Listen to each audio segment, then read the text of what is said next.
Happy Sabbath, everyone. Happy Sabbath.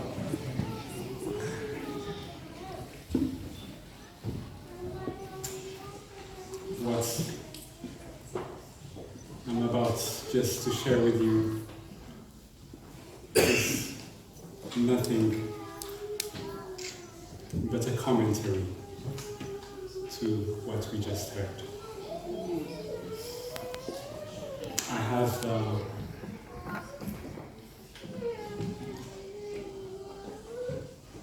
the privilege of leading out on a cultural center back in Germany, where I work as a pastor. It's basically a cultural center which invites people to get together and learn from each other and get inspired through music, literature, arts, and also through traveling together. And just a few months ago, I organized a trip to Israel, and we were some 11 people from different backgrounds who flew to Israel for 12 days. And it was basically my first experience to be in that country, and in so many ways an unforgettable one.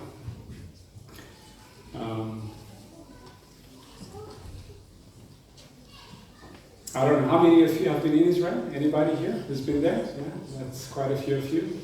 And everyone else I can only recommend. And there were so many layers there which related to me and which impressed me. One of them was to be in the surrounding where Jesus has been, and the apostles and David. And as we were traveling from Jerusalem to the northern part of Israel, noticing that Jesus, our master, came from a very humble area and not from the center of power, which was Jerusalem. And to get this sense of this village person who spoke to village persons in humble ways and changed the world, while the loud music of power was playing in Jerusalem, was a very impressive experience for me. And to imagine how it might have been when David sang those prayers many years ago in some deserted areas. And to walk that land, about whose stories you've read and heard for such a long time, was quite an experience for me. But what really got to me and challenged me and impressed me and got me thinking was the experience I made as I met Jews and Palestinians there. Our guide was a Jewish person, and the bus driver was an Arab, a Palestinian. And in that small land, we have brothers of different faith which are related in a way, with different claims of the same land they both occupy. We have people who cannot live with each other because their perception of how to live in that space is so different that it appears to be irreconcilable in any term that they will find a way to live together. But at the same time, there is nowhere they can go. That's all they have. The Jews and the Palestinians. And that experience, which was embodied in those two persons, became for me a kind of a metaphor for our human dilemma in so many ways. We had this funny experience there while we were traveling in the northern part of Israel. Israel, I should say, because the place where our guide, who was Jewish, took us is internationally not recognized as the territory of Israel. It is in the northern part, it is the Golan Heights. It's a very mountainous area. And basically that's a huge piece of land with lots of mountains, very, very green and with great water resources, which Israel annexed from Syria back in the late 70s. And thus, the international community recognizes as that piece of land as Syrian territory, while Israel has by now declared it as part of Israel, so to speak, right? Against international law. So now, for them, it's officially Israel. For the international community, it is annexed territory. So what happened was we went there, and it was really, really beautiful, mountainous area, very green. And that's where I ate the best mandarin I've ever eaten in my life, yeah? Beautiful, beautiful, right? And we were traveling back, and as you can imagine, our guide told us the story of that place, and she told us this is now Israel territory and so forth. And as we were traveling back, as we were driving back, as we left that territory, so to speak, the bus driver, who was an Arab Palestinian, spoke up and looked through the window, waved his hands, and said, "Bye-bye, Syria," right? And looked at her, right? And you can imagine she was not particularly amused by this comment that he made, right?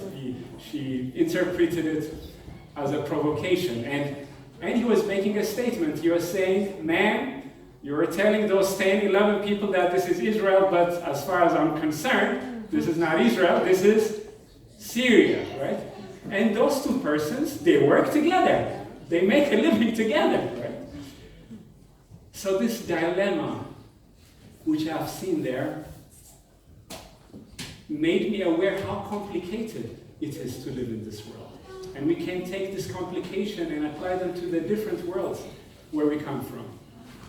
We can apply it to Ethiopia, where many of us come from, and the complex situation that we go through as a nation.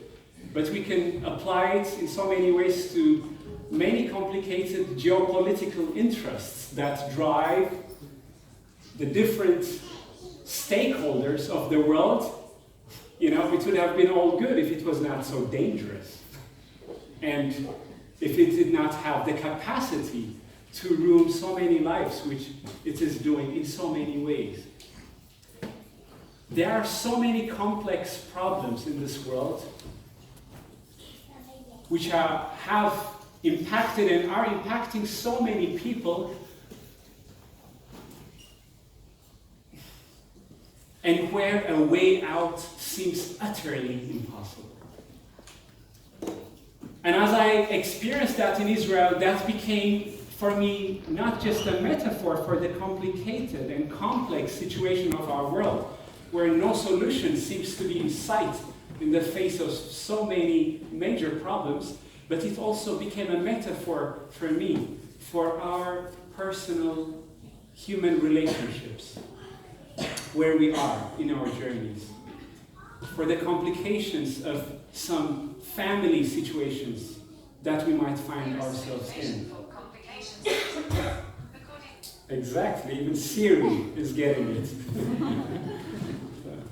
It can be so difficult sometimes, and sometimes even in our families, things can get complex and difficult sometimes. The misunderstandings, the bitterness, their feelings of resentment, unresolved situations.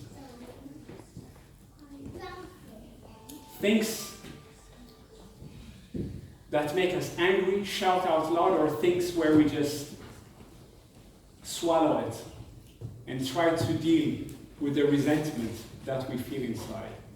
Things where things can be so complicated that we kind of give up, or where we go like, the only contribution that I can make sometimes is to try not to make it worse than it is. Because there is no solution in sight. Well, let me say this. If you find yourself at a good place where you are, in your relationship, in your family, in your friendships, if things are going good for you, praise the Lord for that. I'm really, really happy for you. If your challenges are in the realm of the manageable and things have not run so complicated, you are really blessed. But please allow me to dedicate the story I am about to share with you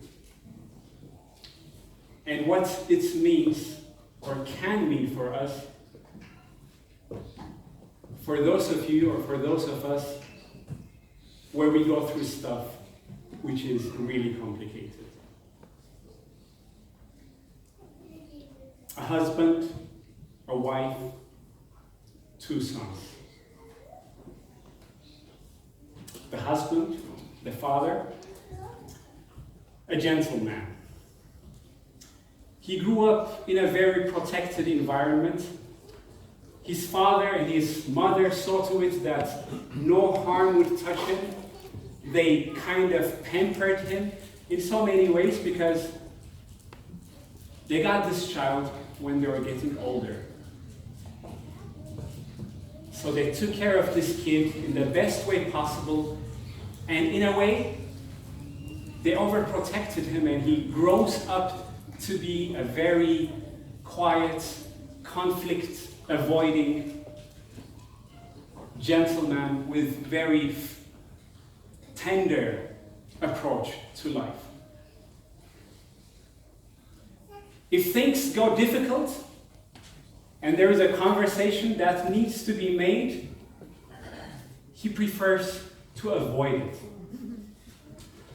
and tries to deal with things in diplomatic ways, and sometimes in a way that avoids conflict.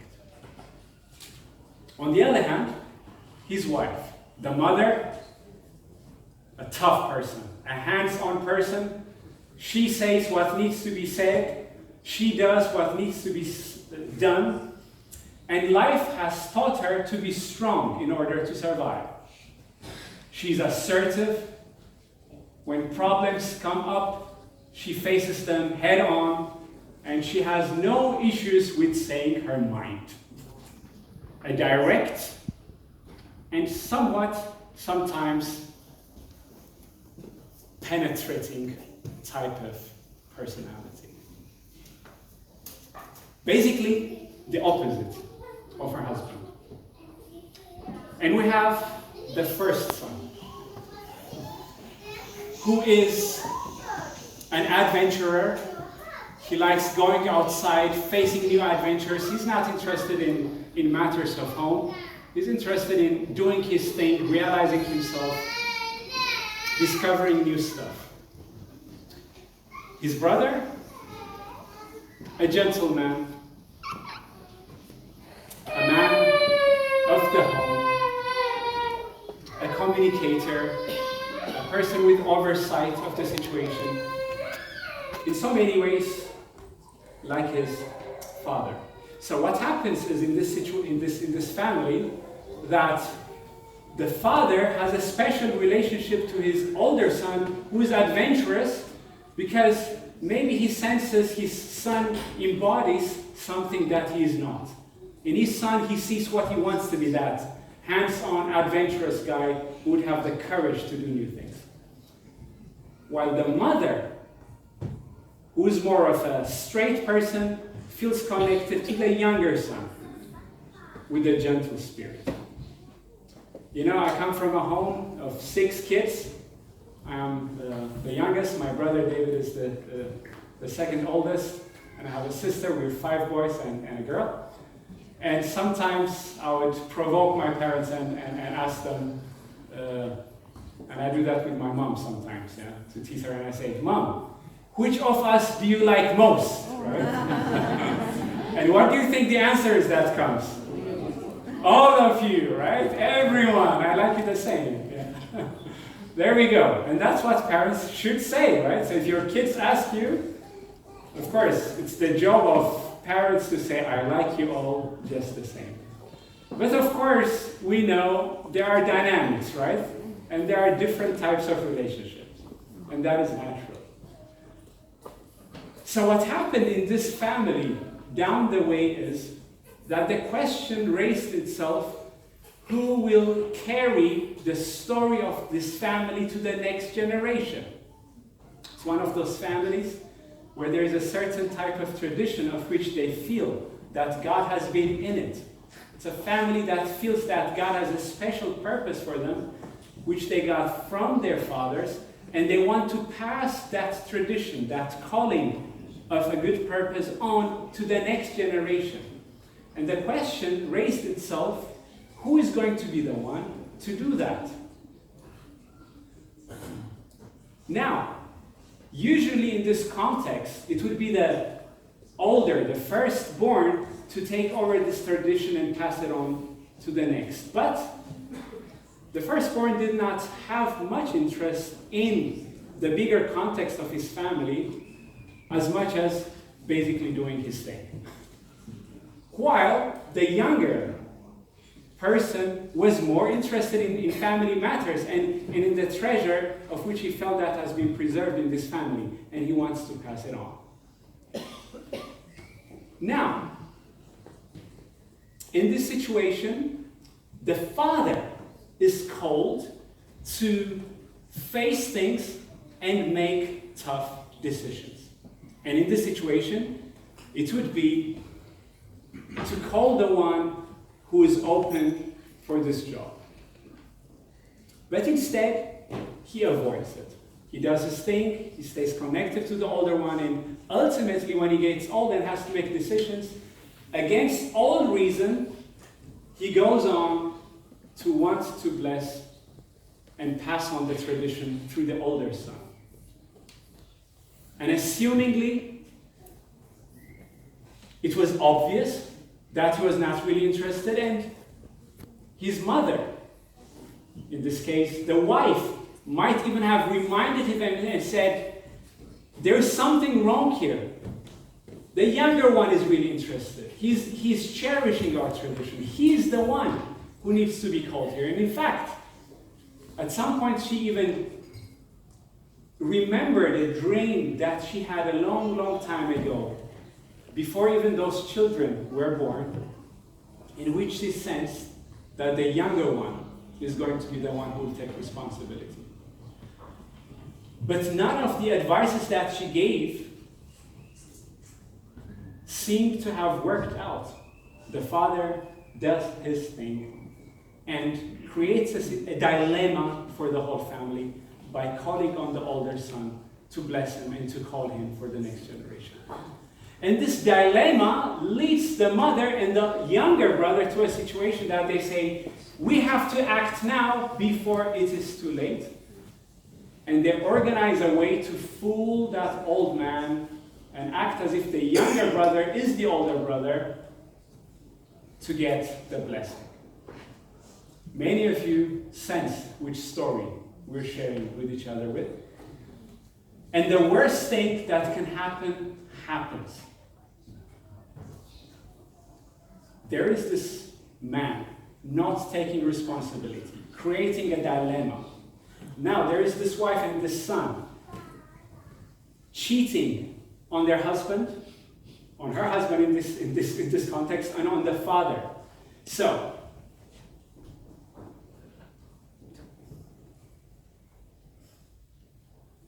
they manipulate the situation. And in this context, the mother manipulates the situation to get the thing of which she believes she needs to get it. It has to be got. And the younger son manipulates the situation as well by telling his old father, by fooling him into believing that he's the older son. And he actually gets the blessing. But you know what I ask myself? If you manipulate someone to get something that you want, who actually gets it? You or the person you are acting to be? I think that's the problem with making ourselves whom we are not. We might even get what we want. We might get the attention, we might get the thing that we want, but it's not us really getting it because we are not ourselves. So here is a situation. A father messes up by not making important decisions. A mother messes up by manipulating to get what she wants. An older son messes up by not taking responsibility, but by just doing his thing. And a younger brother messes up by getting it what it's about, but by being manipulative and acting like someone whom he is not. And the result is that this family is destroyed. Basically, for always. I would like to ask you, if you have your Bibles, to open with me to Genesis chapter 28.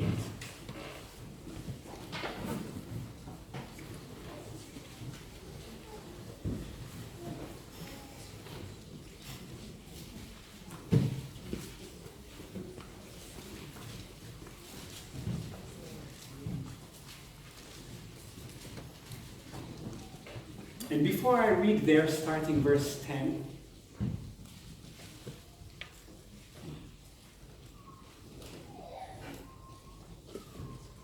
this is one of those stories that really gets at me.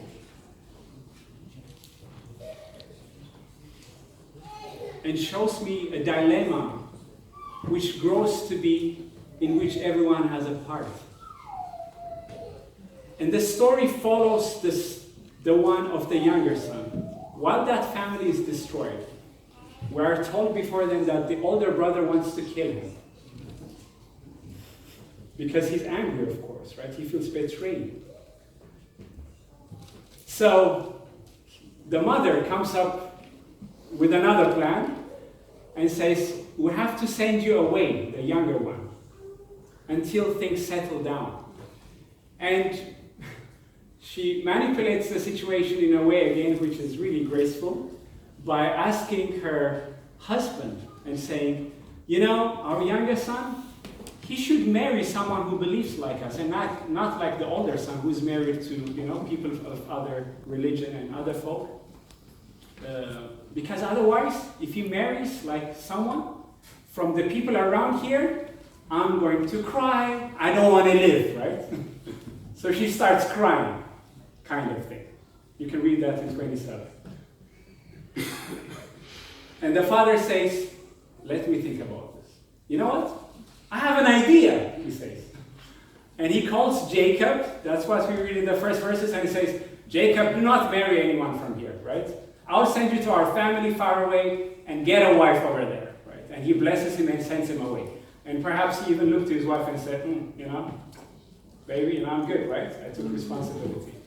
But he's being played, basically, yeah? She organized it so that he can flee, that he does not get killed by his brother. That's what she actually did. While Isaac, the father, thought like, I have good solutions now. Now, this is this young man. One day earlier, he slept at home. All is good. Now he has manipulated his father. He has destroyed his relationship to his father, to his brother, who is his enemy now. And he has to leave his mother, whom he loves, and go to a country he has never been before. And knows that life is going to be tough. And it is his responsibility that he is where he is. And that's where the story comes in. And I want to read with you starting verse 10.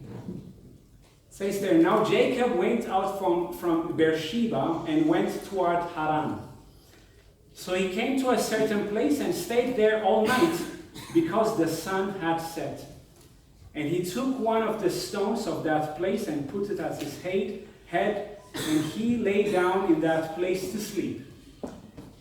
Then he dreamed, and behold, a ladder was set up on the earth, and its top reached to the heaven, and there the angels of God were ascending and descending on it. And behold, the Lord stood above it and said, I am the Lord, the God of Abraham your father, and the God of Isaac. The land on which you lie, I will give to you and your descendants. Also your descendants shall be as the dust of the earth. You shall spread abroad to the west and the east, to the north and the south, and in you and in your seed all the families of the earth shall be blessed. Behold, I am with you and will keep you wherever you go, and will bring you back to this land. For I will not leave you until I have done what I have spoken to you. Now this is what happens. There is this guy in the middle of nowhere, vulnerable. He has lost his family. He does not know whether he will ever come back. He does not know what's going to await him. Just a day or two earlier, he slept at home, all is good. Now he's in the middle of nowhere in such a vulnerable situation. And in a metaphoric sense, the text tells us that there is a stone at his side and he lays his head.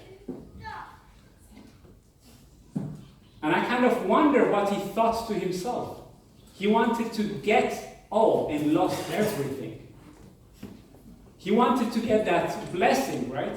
But he lost it. He destroyed the relationship. And there is nothing that he can even say for his own defense. He cannot even look up to God and say, "What's wrong, God? Why am I in this misery?" Because he brought himself into this misery. And he knows that he has cheated on his father and cheated on his brother. It's all darkness. There is no hope. And in that situation, and he finds himself in, and when he had to finally sleep because he was dead tired at some point, he has a dream of a ladder. And he sees angels coming up and down as if to tell him that the connection is not broken. And what we just read is in this dream, God himself speaking to him. And as I read these words, I don't quite get them, because if I was God, I know what I would have said in this situation. Let me say I'm God and I had a plan with this guy, right? The first thing, if I speak to him, well, normally I would wait that he comes to me. If he doesn't come, I'll go to him and say, "Jacob, what have you done, man? You messed it up. You messed up my plan. You messed up the bigger picture. What's up with you, man? How can you do this?" Now look, the first thing that you have to do now is go back home, apologize to your father, apologize to your brother, and talk to your mom and take responsibility. And when you're done doing that, we'll talk. And I would have said that if I had a good day, right? The very words that Jacob hears in this situation, where he has messed up and he's responsible for it, and he does not know what's coming to him, are words of affirmation. Words in which God says, "My plan with you has not changed. I'm the God of Abraham, I'm the God of Isaac, and I'm going to bless you with the blessing I have blessed your parents with."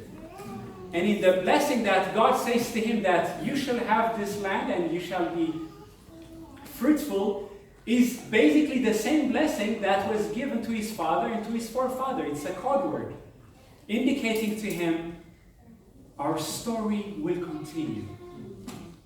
You're going to do just fine. My plans for you have not changed because you have messed up. Amen. I will be with you. And the most existential part of this text for me personally is verse 15, where God says to him, "I am with you." How does Jacob feel in that situation? He feels like God has left him, right? And God says to him, "I am with you." And what is the next thing that Jacob feels? He does not know what is awaiting him. And the very next thing that God says to him is, I will keep you wherever you go. Future, right? I will be with you wherever you go. In the face of uncertainty which is awaiting you. And there's something more that Jacob does not know whether it will ever happen to him. And that is whether he will ever come back home. And the next thing that God says to him, I will bring you back to this land. I'll bring you back home. You'll be back. And I will not leave you until I have fulfilled everything what I just promised to you. Sisters and brothers, isn't that beautiful? Yeah. When I read this text, and it means a lot to me, Amen. I sense if that's how God deals with people who really mess up, and Jacob has really messed up, and the consequences of his messing up are going to have an impact on his life for a long, long, long time. He's going to have a very, very troubled and hard journey. And that does not change. But if God deals with people who mess up, like he dealt with Jacob when he messed up, then this is the God I want to have. Amen. So if this is the God what we're talking about, then I want him. And I'm grateful for him. Amen. And if you feel in your life that you have messed up here and there, and if you find yourself in some complications for which you are responsible, which have made your life or your situation rough, and if you find yourself in a situation where the consequences that you are going through are really difficult and tough,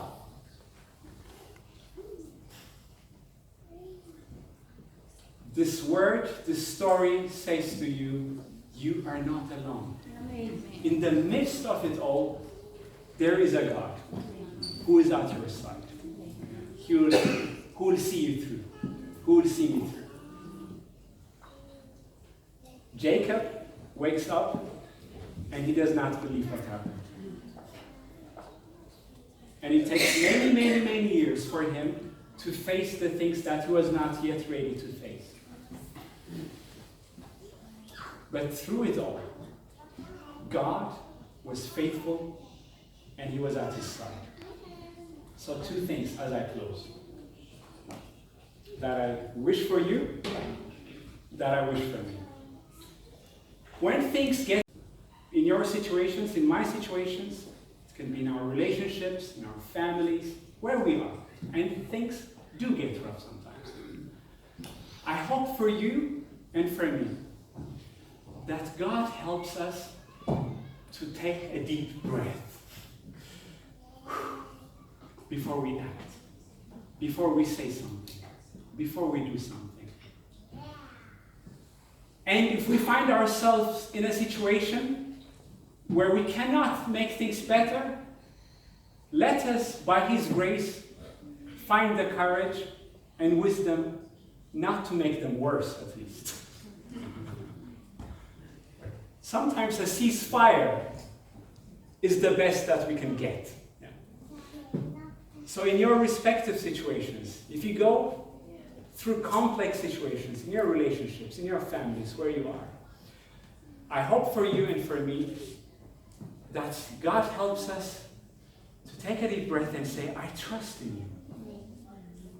And help me to let go and not take things into my hands.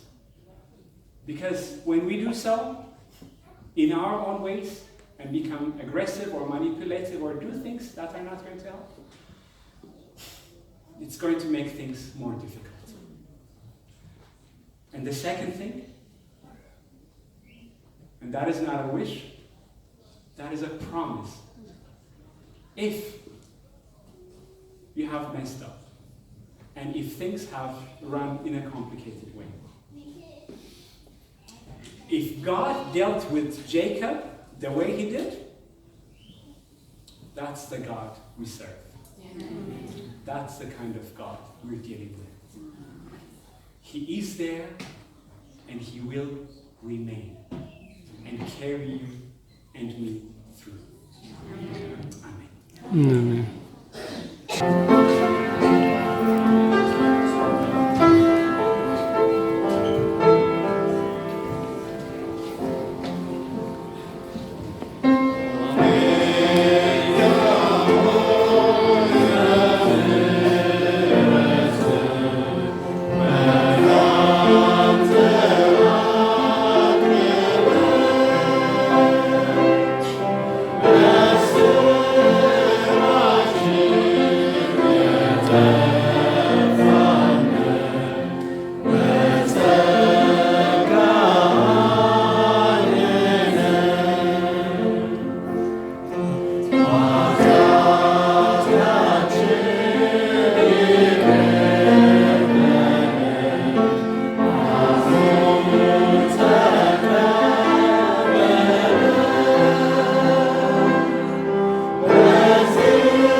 Father in heaven, you never cease to amaze us.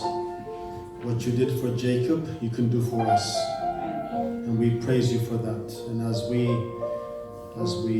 end our service today, may the message and the experience of being here in your presence go with us the rest of our lives. Thank you for what you did for Jacob. And thank you for the promise and for the affirmation that what you did for him, you'll do for us. We leave here with your blessing, with these words. In Jesus' name I pray. Amen.